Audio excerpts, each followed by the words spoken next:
Kane Roberts has returned to the guitar spot, and Alice Cooper's band, replacing a departing Nita Strauss. I don't know how long she's going to be gone from the band, if it's just a temporary thing. She's with Demi Lovato's group right now,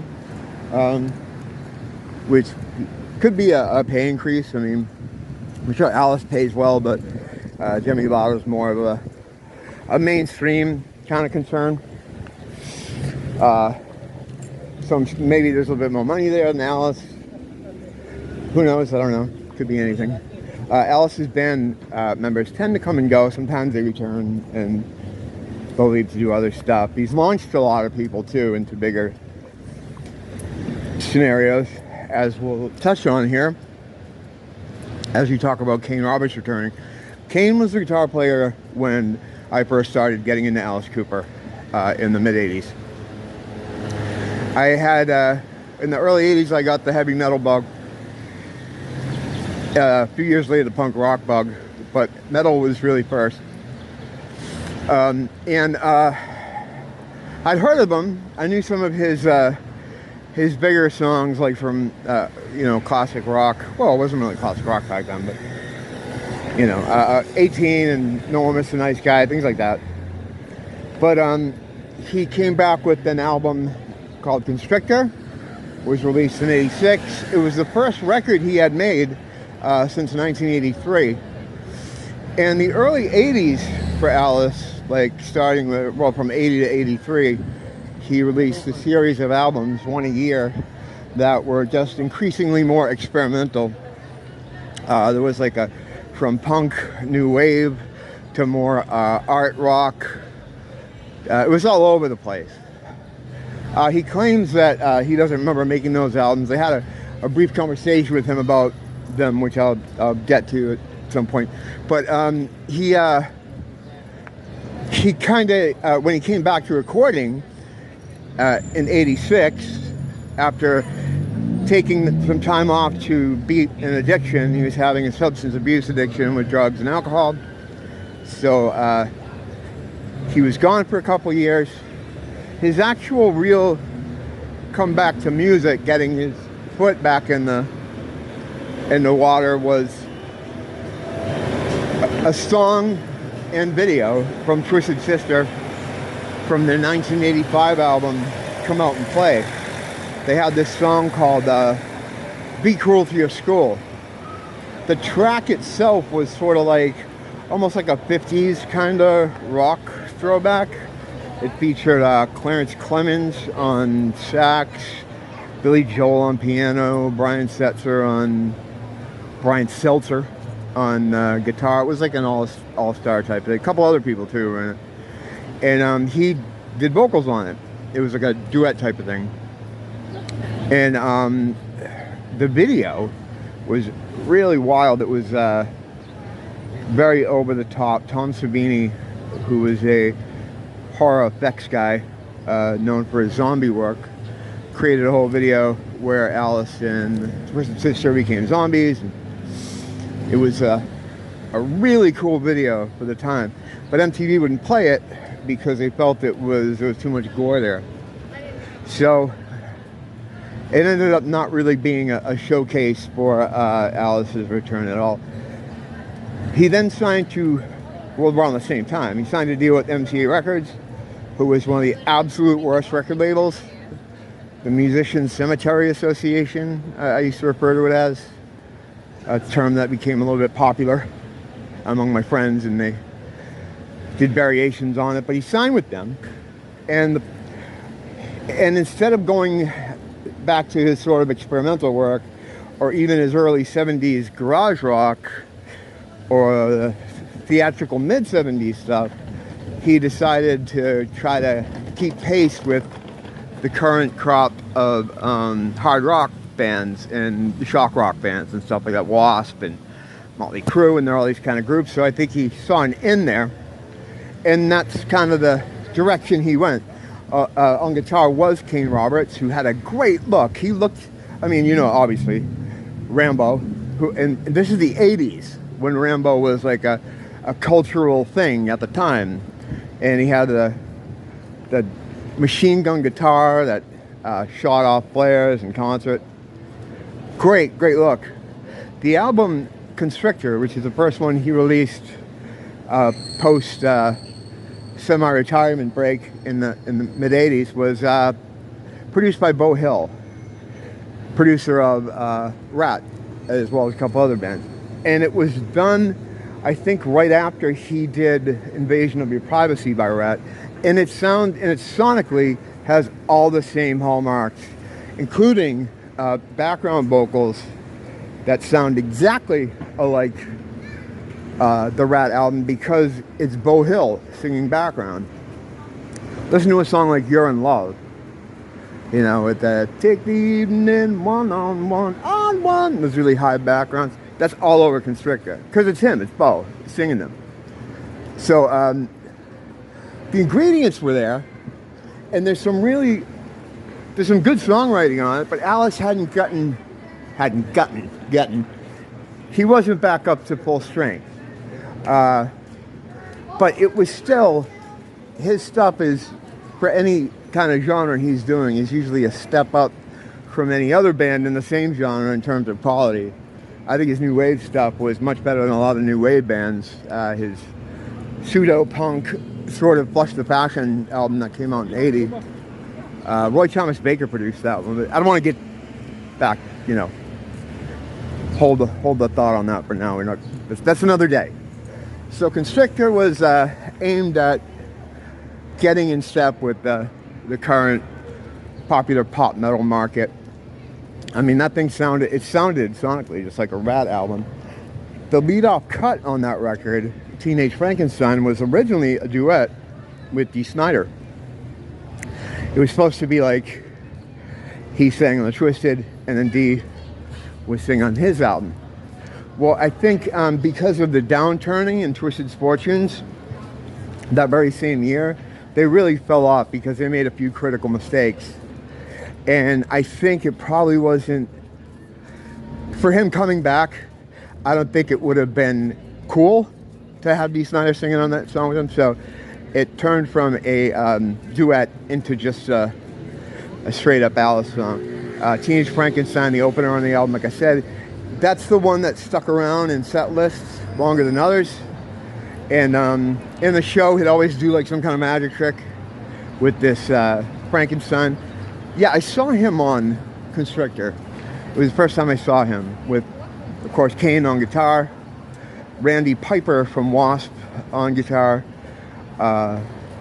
Kip Winger and Paul Taylor from Winger playing bass and keyboards respectively, Ken Mary on drums, who was in Fifth Angel and later House of Lords, great drummer. Just a really good band. And the show was like unlike anything I'd seen before. It's half rock concert, half magic show. He does these kind of tricks, or him with his staff, or the other participants of the production. It's almost like a play and a magic show and a concert. Really cool. Almost every song he'd have some kind of thing he would do, whether it was like a magic thing, or and when I say magic, I mean more like, you know how those guys bring out the girls and they cut them in half and then they push them in two different separate pieces. There's a lot of stuff like that, a lot of trick boxes. Of course, he gets killed at the end, which I believe he still does at his shows. A lot of violence toward women during those gigs, which is kind of weird to look at now. I mean, if you watch any Cooper live show from '87 or '88, yeah, it's pretty crazy what they used to do. In this case, it was like a whip, an S&M girl with a whip comes out during Goes to Hell, which was an older Alice song, and she starts trying to beat him with the whip. He gets away from her and just beats her. It wouldn't fly today, especially during Only Women Bleed, where he would murder a girl and then sing to her. On the Constrictor tour, it was like a nurse, and on the following tour for Raise Your Fist and Yell, it was like a prostitute. Now, along with the sound, he was kind of wise to tap into the 80s fascination with horror movie and slasher kind of movies. And And that's kind of what they did. You know, the show was sort of centered around that. It was very horror-inspired, very bloody. The first thing he actually came back with, as far as the video, was He's Back, the Man Behind the Mask, which works on a few levels, obviously. It was a theme from Friday the 13th part whatever, and actually went to #1 in Sweden. Didn't really register high anywhere else, but it was really big over there. But it became a song that was popular. MTV used to play the shit out of that video. It was a great video. Had scenes from the film, the Friday the 13th movie. Really cool. So the rest of that album, Constrictor, from which that song was on, was, I like it more now than I did at the time. It wasn't bad, it was just kind of generic. Lyrically though, he's always a step above, I think. And he certainly, lyrically, it was a bit more interesting than a lot of other bands that do that kind of music at that time. In particular, Rat would be a good example. I love Rat, but you know. And songs like Civil Disobedience, Throw My Gorilla, just really interesting lyrical ideas. Really cool, I thought. But the production did it no favors, and the songs were like, a lot of them for me anyway, when you listen to them, it's like, oh, this is cool, this is great. But then once it's over, you really don't come back to it. With time, I appreciate it much more. Now I throw on Constrictor, and every cut, it's like, oh yeah, this is a good one. Oh yeah, this is a good one. There were definitely some attempts at commerciality. A song like Crawling or Trick Bag are very, have a lot of pop melodies, and they're in that 3.5 minute or 3 minute time. And then their darker songs. The World Needs Guts is a great tune from that era. He brought that back quite a few times, and even in recent years, it appeared on, I think, 1 or 2 of the live albums from recent years. There's so many, he puts out so many live albums, but you know what, that's great. I'll listen to everyone and I'll take them. Same thing with Maiden. People complain about Maiden in their live albums. It's like, no, I will take everyone you want to give me. So I remember seeing him, and it was just so great. I'd never seen a show like that before.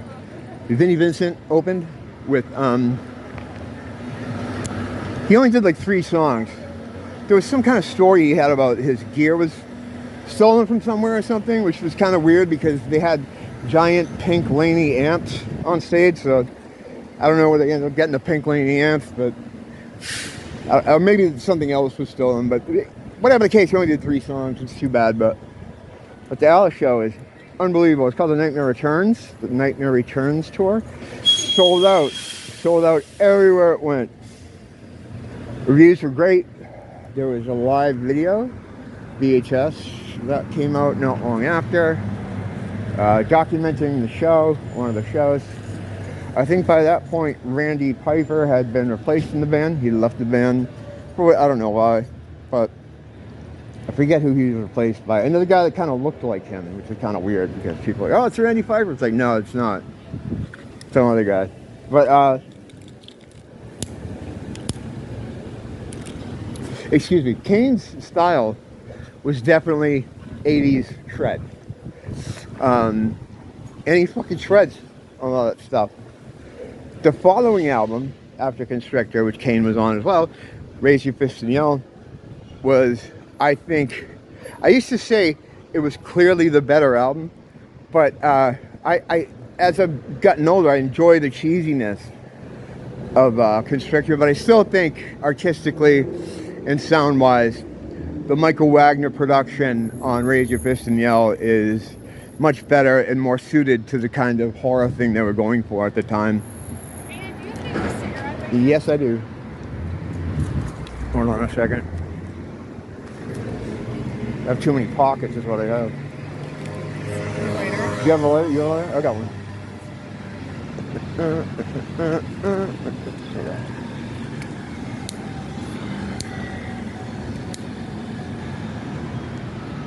Nice. Have a good day. girl looked like a model. That wasn't why I gave it to her. Usually if people ask me, I do. But, wow. See a lot of them around here. But, yeah, so that was more in line with what they were kind of going for as far as a horror thing. And the show itself for that tour, I didn't see it, but a couple friends of mine did. And it was way more brutal. You can, as far as stage blood and stuff like that. Again, there's some shows, some bootlegs online on YouTube from the 1987-88 tour, which was the Raise Your Fist and Yell one. You know, they're not great quality, but it's good enough where you can see the show. You can see what was happening. And it was a lot more bloody. So he smartly was tapping into that sort of 80s slasher film gore thing that was popular in the mid-80s. And Kane was there for all that stuff. You know, the albums were good and stuff, but the thing, they weren't selling a lot of copies. That's the whole thing. So they had a change up. Like by the next album, Kane was gone, and he got, who did he get to play guitar? Guy Man Dude, a couple other people. It was like an all-star kind of cast for an album called Trash, which came out in '89, which was his return to chart status. I had a friend that wrote a song on it. He actually wrote Trash. My friend Mark, who I was in a band with briefly called Digger. It was the only platinum album he had in his house. And it's just a funny thought when I think about sitting at his kitchen chopping up onions in this kind of really dirtbag hangout, you know, beer cans everywhere. And over the kitchen table you got the Trash platinum album looking down. I also met Amy Mann at that house, because Amy Mann was taking bass lessons from his roommate, and I don't think she liked me because I was always asking her about Rush, with whom she had did a song with, Time Stands Still, which was kind of a hit for them in '87. She did a video with them too, so I was always asking about that. Let her borrow my car once. She was nice, but I don't think, you know, I think she looked at us as a bunch of degenerates. She wasn't doing any onions. She was just there to take the bass lessons, and I think she looked at us like these guys are scumbags, which we kind of were. But anyway, all that aside, Trash brought him back to mainstream prominence. He had a hit single with the song Poison, yada, yada, yada. So Kane was gone for that. I don't know. I mean, there was a label change. I think Shep, Alice's manager, saw that they were having a great response live, and that everything seemed to be going well, except they weren't selling records. And to that end, they put an all-star team together behind him. Steven Tyler, Joe Perry, John Bon Jovi, Richie Sambora. He also had Kip Winger, who had already launched Winger at that point, came back to do some work on there. Joan Jett wrote a song, House of Fire. It was just like a all hands on deck kind of thing. Diane Warren, Desmond Child, all the names of the day, and they pushed that album into the charts. It did really well for him and brought him back. Unfortunately, by the time he established himself again as a mainstream rock chart concern, rock music changed. And by the time his next album came out, Hey Stupid, which came out in, I believe, 1991, the winds of change were a-blowing, and it kind of got lost in the shuffle. But those two albums with Kane on them hold a special place in my heart. They're cool. They're really good. Like I said, I enjoy them both more now than I did back then. Now, I don't know what his playing is sort of like now. I did hear his last solo album, which was really good, actually. It reminded me a bit of Dragon Town, Brutal Planet kind of era Alice. Alice sings on it too. But I didn't hear a lot of shred on that. I don't know if that's even what he still does. When he left Alice originally, he worked himself with some songwriters. I believe maybe even Diane Warren or Desmond Child or both himself. And he ended up having a top 40 single. Doesn't Anybody Fall in Love Anymore, I think was the name of it. Or Doesn't Anyone Fall in Love Anymore? And he had a solo album, which is pretty good, but then he was just kind of out of the spotlight for a while. Until he put this last album out is when I realized that he was still making music. And it's a pretty good album. I didn't listen to it a lot. I listened to it a couple of times. Like, wow, this is almost like Brutal Planet type style stuff. So, glad to have Kane back. Hopefully they'll record something together. That'd be interesting to see where that goes. I liked the last album, the Detroit one. I just liked it.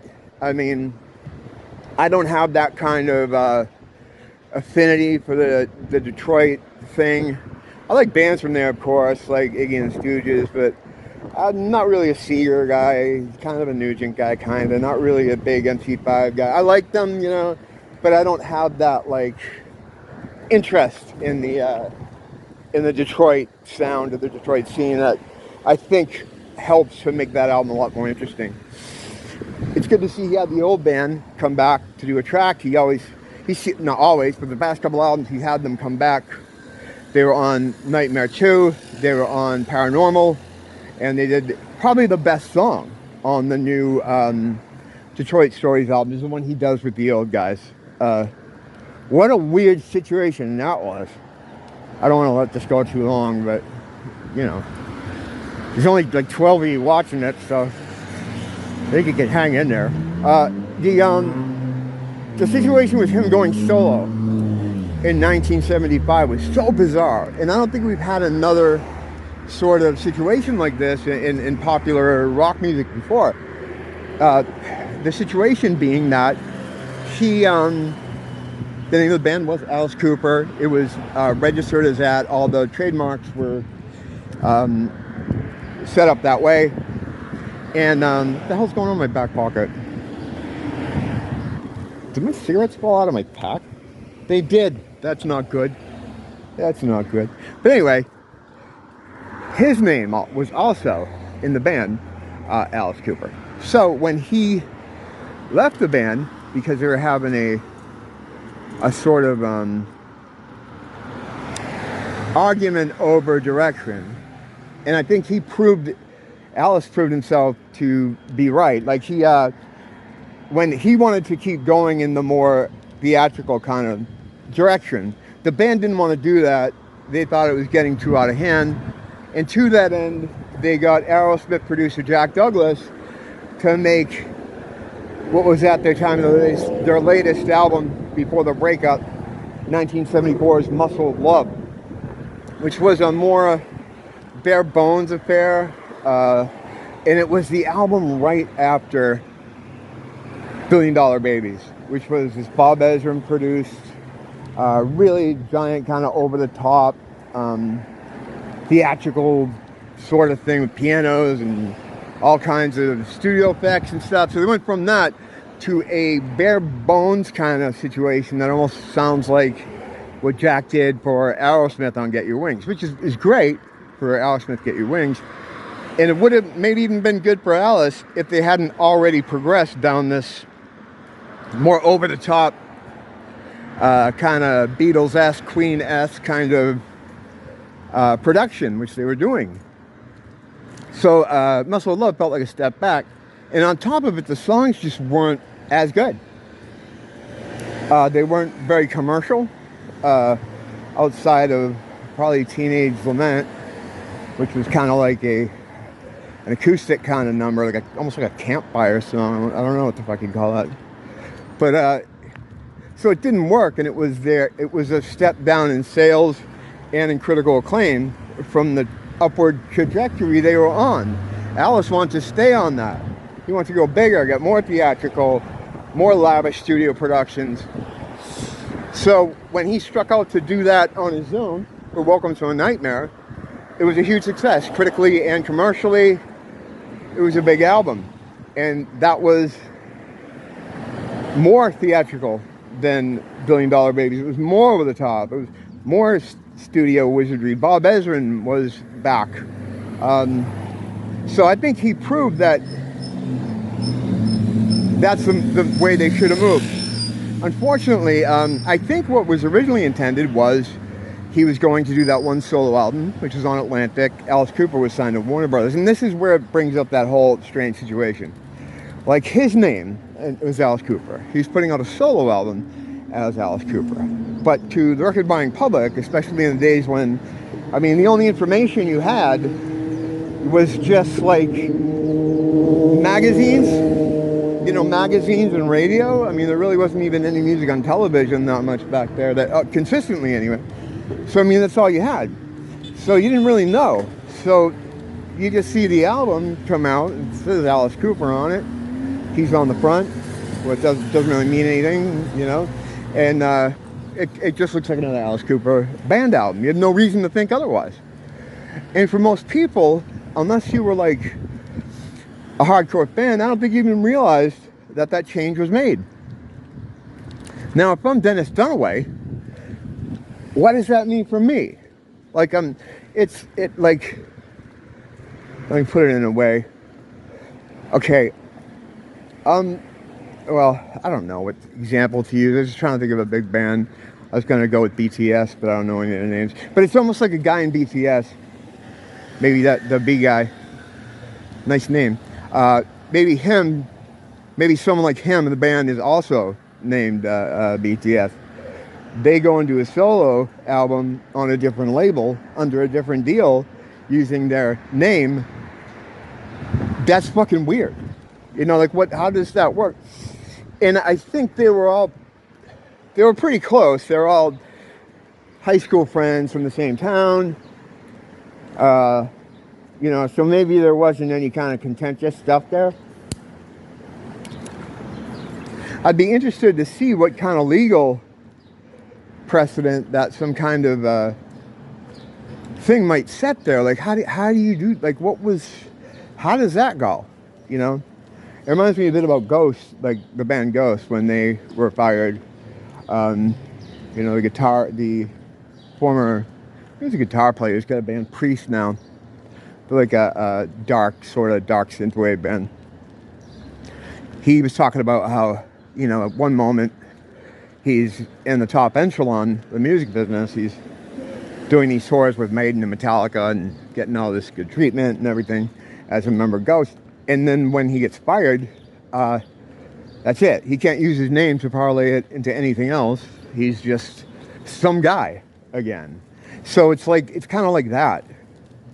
Now, the remaining members of Alice Cooper changed their name to Billion Dollar Babies, which is something we would see bands in later years featuring former members do, where they take the name of a popular record that they'd made during their tenure. And it didn't go anywhere. It wasn't that good, though. Which, I don't know, it makes you think it's like I think they needed him more than he needed them. Because Muscle of Love, the record kind of they wanted to make, was a much lesser record than any other thing they had that Alice was more in control of. And then Alice on his own was fantastic for a little while. He fell off a little bit. But, so the Billion Dollar Babies album, which was called Battle Axe, it didn't do anything. And that had to suck. I mean, I don't know what... Do you need to get in, man? Yeah. Oh, I'll let you in. Hold on. Oh, you're the best. Oh, no problem, man. Thank you so much. Hey, little doggies. Yeah, thank you. Oh, okay, so your light is on your phone? What, oh, Yeah. yeah. Oh, your light.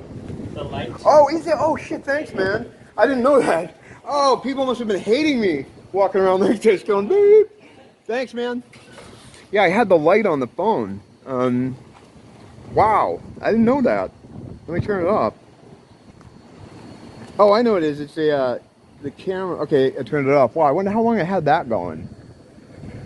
I move quick, though. Like, I move around fast, so I don't really have time for people to get upset about it. Because I'm usually sticking and moving like Sugar Ray Leonard. Because you have to, you know. So that didn't work out for those guys. Like, I mean, Glenn Buxton, Dennis Dunaway, like, they were kind of left in the lurch, you know, to work all those years to build up to I mean, they were mainstream, very mainstream in the U.S. and in the U.K., around the world. And then he goes solo and kind of takes the name with him because that was his name. What an odd situation. And I can't think of another one in the music business that was like that. And I wonder if there was any sort of litigation back then. I probably should have looked before I started talking about it. I don't think there was because they were friends. They were like friends since they were kids, since they were in high school. So I don't think there was. Do you need to get in, man? You need to get in? Yeah. Oh yeah, no problem. Oh, Take your time, man. Make sure it's the right address, 2426. No, this is 2420 or 2421. I don't even know my own home. No, this isn't 6. It's definitely not 6. 6 would be, That's 8 right there. yeah, this is 2421, right? It's 2421, so 6 would probably be over that side, right? Is that how that works? So that's 8. Huh. I don't know. So you don't need to get in then? Yeah. All right, man. Good luck with that, man. So yeah, it was a strange situation for them. And now that I've mentioned it, I want to go looking. I'm going to go look it up after I'm done with this. But yeah, I'm glad Kane's back. It's good to see him come back. I've always liked him. Curious to what they do. Like as far as music, you know, musically, I wonder how that's all going to pan out. I don't know. We shall see. And it's nice to talk about something other than the clown world for change. Different kind of clown world, Alice Cooper. Don't blame the teacher, blame the school. School's out.